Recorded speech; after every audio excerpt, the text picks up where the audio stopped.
में आपका स्वागत करती हूँ। आज का हमारा टॉपिक है शिक्षा का अर्थशास्त्र, शैक्षिक अर्थशास्त्र, जिसके अंतर्गत हम आपको पढ़ाएंगे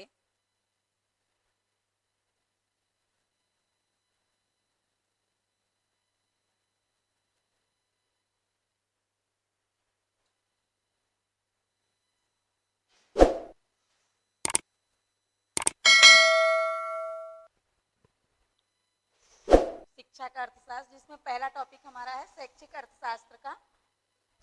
अर्थशास्त्र का विकास। तो शैक्षिक अर्थशास्त्र के विकास की बात करें तो आधुनिक समय में शिक्षा एक नवीन लोकप्रिय विषय हो गया है। इसका संबंध अर्थ एवं साधनों से जुड़ा हुआ है। अतः शिक्षा का अर्थशास्त्र आर्थिक सिद्धांत और अन्वेषण की वह शाखा है जो शिक्षा और अर्थशास्त्र में सह संबंध स्थापित करती है। यद्यपि इस शाखा का इतिहास लंबा है, लेकिन इसका विस्तार 1960 के दशक में तेजी से हुआ।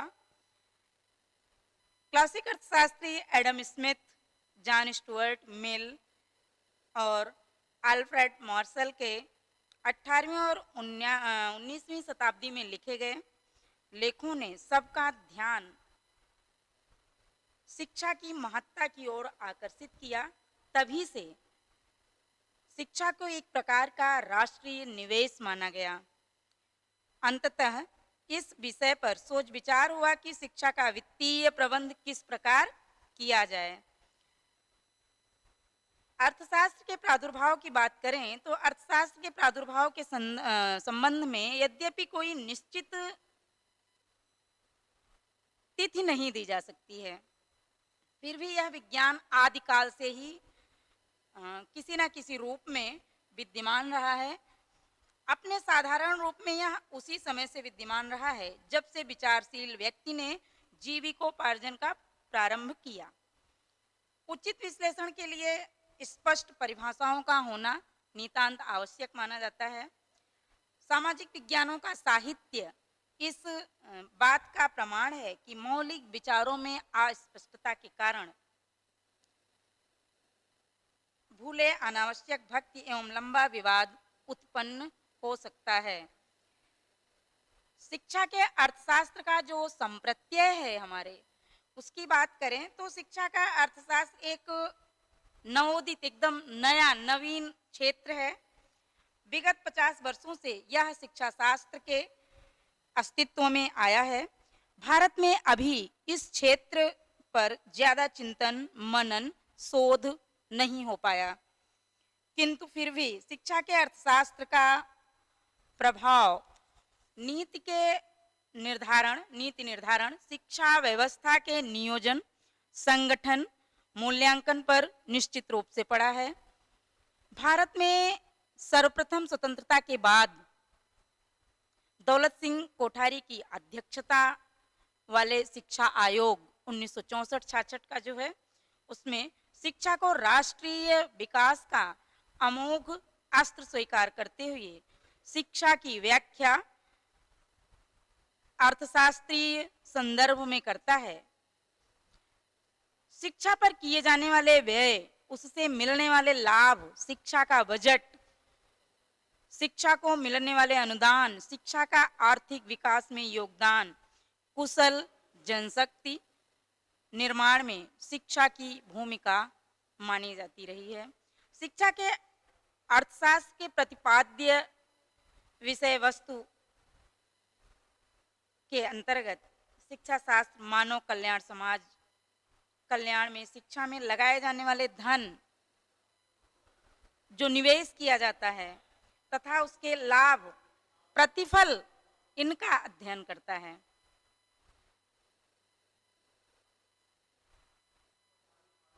शिक्षा के अर्थशास्त्र को परिभाषा में बांधते हुए कहा जा सकता है कि शिक्षा विषयक वह शाखा जिसमें शिक्षा के आय व्यय, निवेश, प्रतिफल, बजट निर्धारण, आगत निर्गत एवं शैक्षिक स्फीर्त पर विचार विमर्श किया जाता है।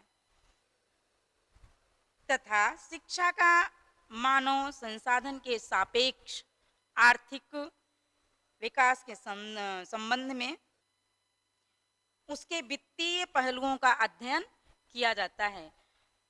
शिक्षा का अर्थशास्त्र, इसकी परिभाषाओं को हम 4 भागों में विभक्त कर सकते हैं: धन संबंधी, कल्याण संबंधी और सीमित साधनों संबंधी, विकास संबंधी।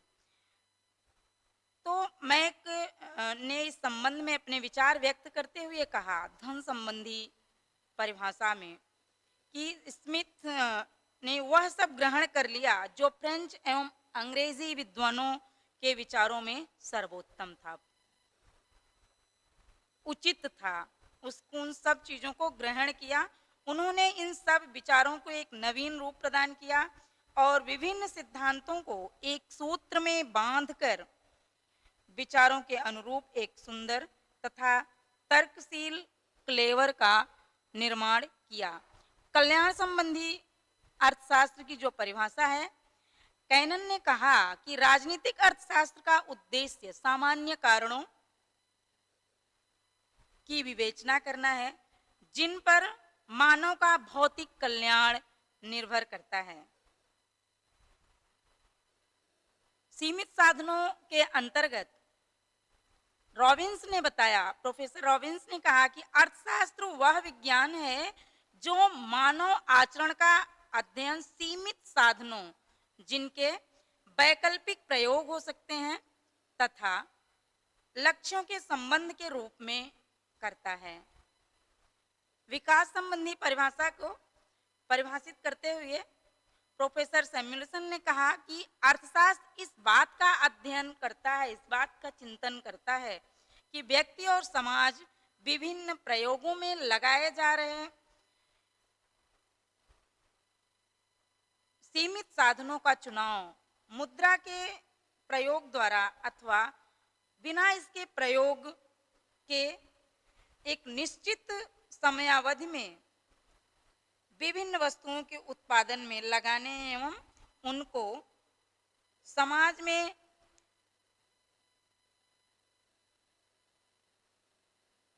विभिन्न जीवन संबंधी क्रियाओं का अध्ययन है। यह व्यक्तिगत तथा सामाजिक कार्यों के उस भाग का अध्ययन करता है जिसका कल्याण के साधनों के प्रति एवं उपयोग से घनिष्ठ संबंध पाया जाता है। ये हमारे शिक्षा शास्त्र की अर्थशास्त्र, शैक्षिक अर्थशास्त्र की परिभाषाओं के अंतर्गत 4 जो वर्गीकरण किया गया, धन संबंधी, कल्याण संबंधी, सीमित साधनों संबंधी और सीमित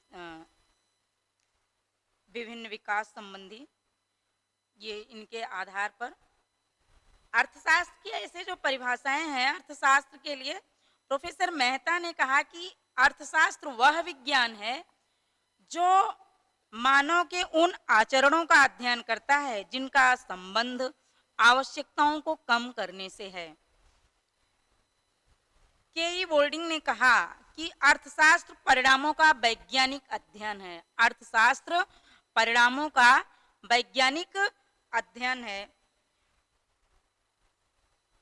सीगर ने बताया कि अर्थशास्त्र वह समाज विज्ञान है जिसमें मानवीय प्रयासों के उस अंश की विवेचना होती है जिसका संबंध पूर्ण रूपेण जीविकोपार्जन से होता है। शैक्षिक अर्थशास्त्र या शिक्षा में अर्थशास्त्र के अर्थ की बात करें तो बहुत समय पूर्व तक शिक्षा शास्त्री और अर्थशास्त्री दोनों ही अपने अपने विषय विकास की बात पर अलग अलग ही विचार किया करते थे। उन्होंने कभी भी संयुक्त रूप से यह सोचने का प्रयास नहीं किया कि अर्थशास्त्र तथा शिक्षा एक दूसरे से घनिष्ठ रूप से संबंधित भी किए जा सकते हैं, एक दूसरे से घनिष्ठ रूप से संबंधित किए जा सकते हैं। अर्थशास्त्री प्रायः धन, पूंजी, विनियोजन, उत्पादन, उपभोग, वितरण आदि पर विचार करते रहे और शिक्षा शास्त्री केवल शिक्षा के संदर्भ में विचार करते रहे। परंतु इस संबंध में विशुद्ध शिक्षा शास्त्री एडम स्मिथ एवं अल्फ्रेड मार्शल ने कहीं कहीं अपने विचारों में इन दोनों के संबंधों को जोड़ करके विचार व्यक्त करने का प्रयास किया था। आधुनिक युग में यह गंभीरता से सोचा जा रहा है कि बिना दोनों के संयुक्त प्रयास के ना तो शिक्षा शास्त्री और ना ही अर्थशास्त्री अपने लक्ष्यों को प्राप्त करने में आगे बढ़ सकते हैं या सफल हो सकेंगे। आधुनिकीकरण दोनों अर्थात शिक्षा एवं अर्थशास्त्र दोनों के सम्मिलित प्रयासों की आवश्यकता के परिणाम स्वरूप एक नवीन विषय का उदय हुआ है जिसे हम शिक्षा का अर्थशास्त्र या शैक्षिक अर्थशास्त्र कहते हैं। शिक्षा एवं आर्थिक विकास, शिक्षा और विनियोजन, शिक्षा एवं बेरोजगारी की समस्या, शिक्षा एवं मानव संसाधन विकास इत्यादि विचारों ने शिक्षा और अर्थशास्त्र के संबंधों को घनिष्ठ रूप से बढ़ाने की दिशा में कार्य किया है। जब तक शिक्षा शास्त्री एवं अर्थशास्त्री दोनों मिलकर इनके संबंधों या इन संदर्भ में विचार नहीं करेंगे, सामाजिक विकास एवं जन सामान्य का कल्याण हो ही नहीं सकता। मार्क्सवादी दर्शन इसी विचारधारा पर पूर्णतः आधारित है। आज अर्थशास्त्री, शिक्षा शास्त्री यदि विकास के संदर्भ में विचार करेंगे तो दोनों को ही बाध्य होकर संयुक्त प्रयास करना ही होगा। इस दृष्टिकोण को सामने रखते हुए, फ्रंट पर रखते हुए पिछले कुछ वर्षों से पूर्व अर्थशास्त्र में एक नवीन शाखा का जन्म हुआ जिसे शिक्षा के अर्थशास्त्र के नाम से जाना जाता है, संबोधित किया जाता है। इस शाखा को जन्म देने का श्रेय जॉन डेवी शुल्ज आदि अमेरिकन शिक्षा शास्त्रियों को, अमेरिकन अर्थशास्त्रियों को जाता है। इस शास्त्र का विकास द्वितीय विश्व युद्ध के उपरांत संपूर्ण विश्व में शिक्षा की बढ़ती हुई मांग और उसके व्यापक प्रसार के परिणाम स्वरूप हुआ। शिक्षा के विकास में इस तीव्र गति का कारण ज्ञान का विस्फोट एवं उद्योगों में नवीन तकनीकी क्रांति थी। इस अवधि में परिवर्तन की गति इतनी तीव्र थी, इतनी तेज थी कि आज का सीखा हुआ ज्ञान कुछ ही वर्षों में पुराना हो जाता है। आज के तकनीकी प्रधान उद्योगों में बड़ी मात्रा में कुशल और प्रशिक्षित कर्मचारियों की आवश्यकता पड़ती है। इसी प्रकार पर्यावरण में परिवर्तन होते रहने के कारण उसे नियंत्रित करने हेतु आज सामान्य शिक्षा की प्रबल मांग बढ़ रही है। इसके अतिरिक्त आज शिक्षा के अवसरों की समानता की बढ़ती हुई मांग ने शिक्षा पर होने वाले व्यय में द्रुत गति से वृद्धि होती है। अगला हमारा जो टॉपिक है वो अर्थशास्त्र के शिक्षा के उद्देश्य, आवश्यकता एवं महत्व है। तो उद्देश्य के अंतर्गत सीमित या स्वल्प साधनों के उपयोग का व्यवस्थित अध्ययन करना, और दूसरा शिक्षा को स्वयं के विभिन्न क्षेत्रों में निवेश करने के लिए निर्देश और परामर्श देना, शिक्षा के अर्थशास्त्र द्वारा विभिन्न आर्थिक, सामाजिक और शैक्षिक समस्याओं का निराकरण करना। अगला, राष्ट्र की उत्पादन वृद्धि में सहायक सामाजिक व्यवस्था और न्याय दिलाने में आवश्यक आर्थिक व्यवस्था और वित्त प्रबंध का अध्ययन करना, समान शैक्षिक अवसर उपलब्ध कराने में सहायक, मानव पूंजी वृद्धि में सहायक, शैक्षिक नियोजन में सहायक, सामूहिक शिक्षा के नियोजित विस्तार में सहायक, आर्थिक उद्देश्यों और लक्ष्यों की प्राप्ति में सहायक, शैक्षिक लागत लाभ विश्लेषण में सहायक, विभिन्न पंचवर्षीय जो योजनाएं हमारे यहाँ आती हैं उनमें शैक्षिक उपलब्धि को स्पष्ट करने में सहायक, मानव शक्ति नियोजन में सहायक और शैक्षिक तथा अन्य उपलब्ध साधनों के मूल्यांकन में सहायक माना जाता है। साधनों में वृद्धि करने के उपाय देना, विभिन्न स्रोतों के योगदान की वृद्धि में सहायक, राष्ट्रीय और शैक्षिक आय व्यय का लेखा जोखा तैयार करना, कुल उत्पादन वृद्धि का मापन, इसके द्वारा प्रति व्यक्ति आय और राष्ट्रीय आय में वृद्धि करना माना जाता है। शैक्षिक अर्थशास्त्र की विषय सामग्री और क्षेत्र, तो शैक्षिक अर्थशास्त्र की विषय सामग्री वास्तव में शैक्षिक अर्थशास्त्र नामक विषय का विकास कुछ समय पूर्व ही हुआ, अभी हमने आपको बताया भी। 1960 के प्रारंभ में शिकागो विश्वविद्यालय में अर्थशास्त्रियों थियोगल डब्ल्यू शूल्ज ने किया। प्रारंभ में शिक्षाविदों में इसका विरोध भी हुआ था। शुरुआती दौर में एक बड़ा विरोध उत्पन्न हुआ, किंतु यह अनुभव किया गया कि सामूहिक शिक्षा के नियोजित विस्तार से आर्थिक एवं उसके आर्थिक उद्देश्यों की लक्ष्यों को प्राप्त किया जा सकता है।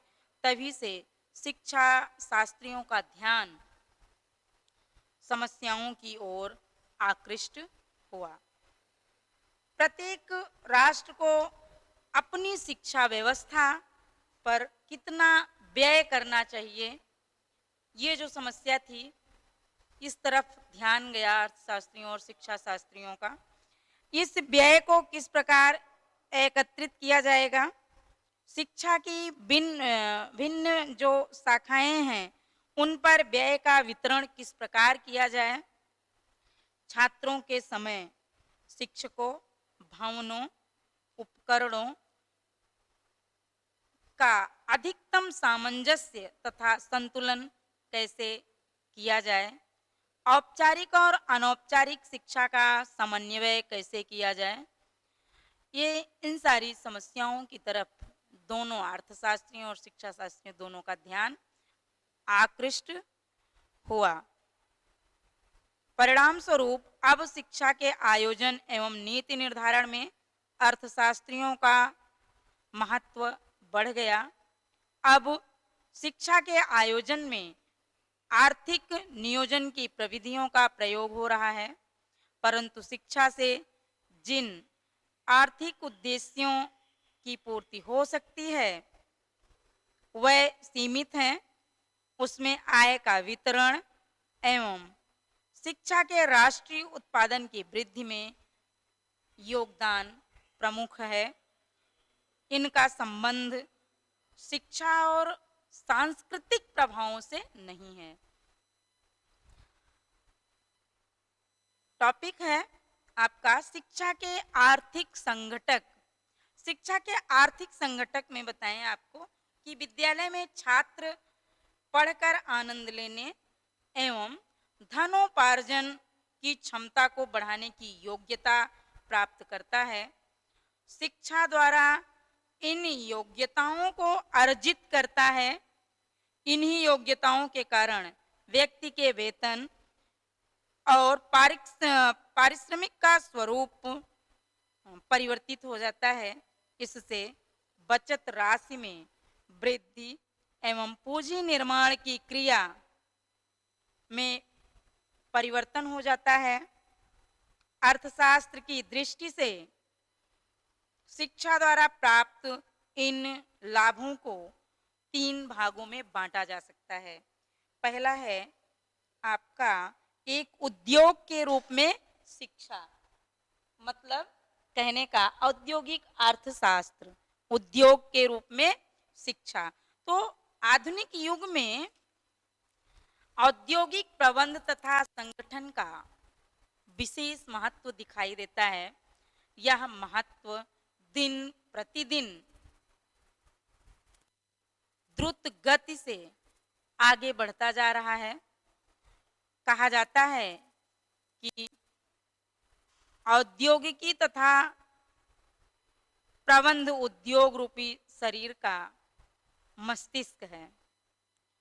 संगठन तथा प्रबंधन ही उद्योग को जीवन दान देता है, उद्योगों को जीवन दान देता है। जिस प्रकार मानव शरीर के लिए मस्तिष्क आवश्यक है, ठीक उसी प्रकार संगठन तथा प्रबंधन आवश्यक है। ठीक उसी प्रकार प्रबंधन तथा संगठन आवश्यक है। बिना प्रबंध के भूमि तथा श्रम तथा पूंजी का कोई महत्व नहीं है। जिस प्रकार व्यक्ति में जितनी आर्थिक वृद्धि होती है, जिस प्रकार व्यक्ति में जितनी आर्थिक वृद्धि होती है, जितनी अधिक बुद्धि होती है, अर्थात उसके मस्तिष्क में बौद्धिक कार्यान्वयन की क्षमता होगी, उतनी ही अधिक वह अपने व्यवसाय में उन्नति कर सकेगा, उतना ही अधिक वह अपने व्यवसाय में सफल हो सकेगा। ठीक इसी प्रकार क्रियाशील और औद्योगिक प्रबंध के उत्पादन अधिक होते हैं।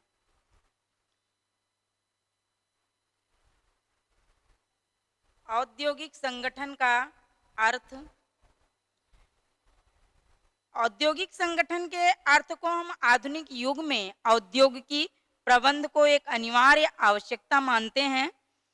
कुशल संगठन एवं प्रबंध के अभाव में आर्थिक साधन बेकार हो जाते हैं।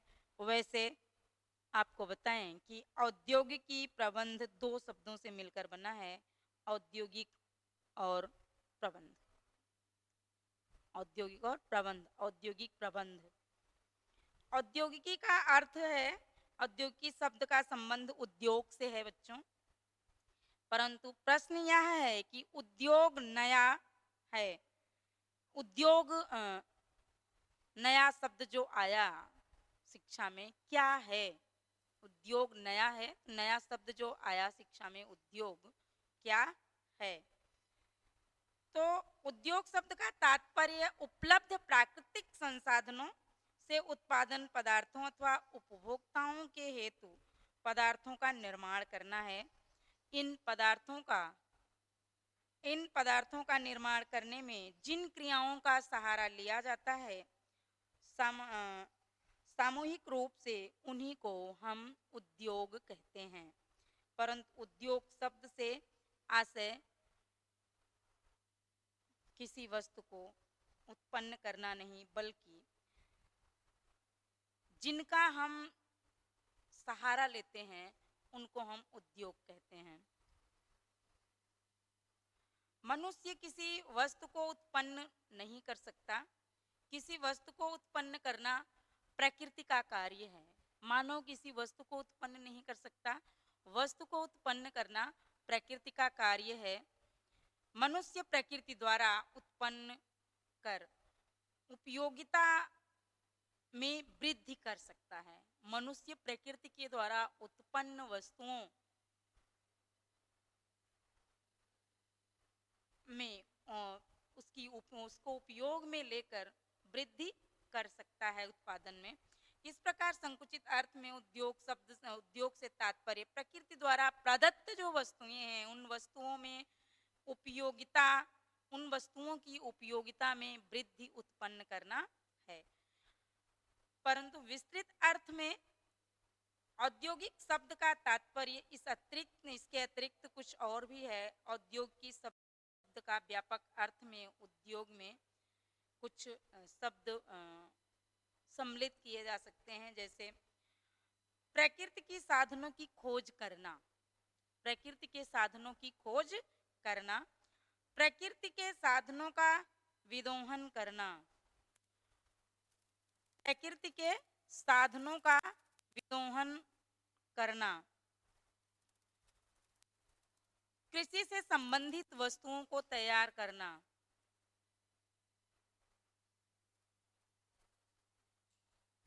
निर्माण से संबंधित वस्तुओं को तैयार करना, उनको एकत्रित करना, अन्य रचनात्मक क्रियाएं। संगठन का अर्थ,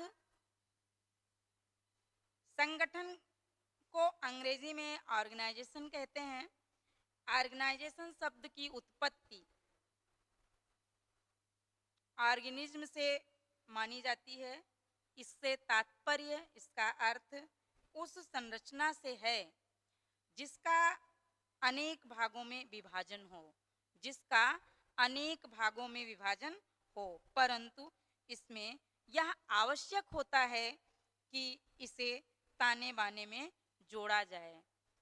किसी भी उद्योग में अनेक विभाग होते हैं, इनके मध्य समन्वय स्थापित करना आवश्यक होता है। समन्वय स्थापित करना आवश्यक होता है। समन्वय स्थापित करना एक कला है। समन्वय स्थापित करना एक कला है। उद्योग के विभिन्न विभागों में प्रभावशाली सहकारिता स्थापित करता है। उत्पत्ति के विभिन्न साधनों में एक वैज्ञानिक तथा युक्तिपूर्ण सामंजस्य स्थापित करना ही संगठन कहलाता है। इसे एक औद्योगिक योजना कह सकते हैं। संगठन के कारण ही अनेक व्यक्ति एक साथ कार्य करते हैं। औद्योगिक तथा संगठन का अर्थ अलग अलग स्पष्ट करने के पश्चात औद्योगिक संगठन का अर्थ इस प्रकार से हम निश्चित कर सकते हैं कि उत्पादन के विभिन्न साधनों अर्थात भूमि, श्रम, पूंजी तथा साहस की प्रभावशाली सहकारिता अथवा उनमें समन्वय स्थापित करना ही औद्योगिक संगठन है। इसमें मनुष्य, पूंजी तथा कच्चे माल में सहकारिता स्थापित की जाती है। औद्योगिक संगठन के अन्य पर्यायवाची शब्द भी हैं, जैसे पुनर्निर्माण, पुनर्संगठन, योजनाकरण इत्यादि। ये हमारा औद्योगिक संगठन, इसकी जो परिभाषाएं हैं, औद्योगिक संगठन सामान्य हितों की पूर्ति के लिए मानव निर्मित समुदाय है, मूने ने कहा।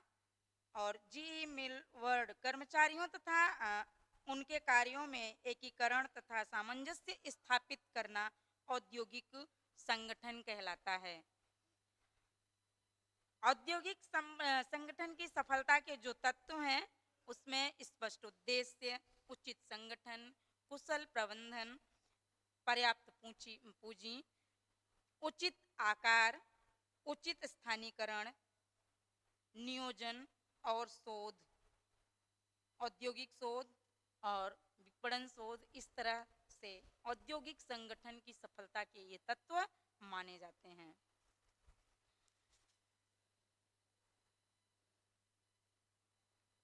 अगला हमारा जो टॉपिक है, शिक्षा में लागत। इसके साथ हम नेक्स्ट टाइम पर मिलते हैं। चैनल को सब्सक्राइब, शेयर जरूर करिएगा। Thank you. इस वीडियो को अपने दोस्तों के साथ ज़रूर शेयर कीजिए। अगर इस टॉपिक पर आपके कोई भी क्वेश्चन हैं तो नीचे कमेंट करके पूछिए, हम उत्तर देने का प्रयास करेंगे। और अगर आपने अभी तक हमारे चैनल को सब्सक्राइब नहीं किया है तो तुरंत सब्सक्राइब करिए, साथ ही बेल आइकन पर क्लिक करें ताकि आगे आने वाले सभी वीडियो आप तक पहुंचते रहें और आप हमसे यूं ही जुड़ें।